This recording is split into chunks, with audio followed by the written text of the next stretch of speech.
अस्सलामुअलैकुम, आप देख रहे हैं होराइजन न्यूज़ HD। खबर शामिल करते हैं साहिवाल से। सिंक ऑर्गेनाइजेशन के ज़ेरे एहतमाम DHQ टीचिंग हस्पताल साहिवाल में इफ्तार पैक्स तकसीम किए गए। इस मौका पर सिंक ऑर्गेनाइजेशन के नेशनल प्रेसिडेंट अरसलान हुसैन सानी ने गुफ्तगू करते हुए बताया कि सिंक एक गैर सियासी और फलाही तंजीम है। हम मुख्तलिफ प्रोजेक्ट्स पर काम कर चुके हैं और कुछ प्रोजेक्ट्स जारी हैं। उनका कहना था कि इस रमज़ान मुबारक में इफ्तारी के अलावा भी हम खिदमत खल्क में मसरूफ़ हैं और बिला इम्तियाज़ ये खिदमत खल्क जारी व सारी रहेगी।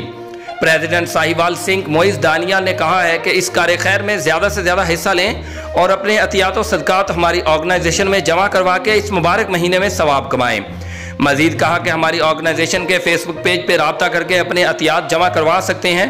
इस मौका पर सरपरस्ती आला horizon News HD, health reporter के न्यूज़ HD व नुमाइंदा ख़ुसूसी live media news Mahboob Chaudhry, नुमाइंदा ख़ुसूसी होराइजन न्यूज़ वाक़ई न्यूज़ HD शान अहमद और इंचार्ज नुमाइंदगान Horizon News HD Mohammad Hammad Raza मौजूद थे। रिपोर्ट महबूब चौधरी, सरपरस्ती आला होराइजन न्यूज़ HD।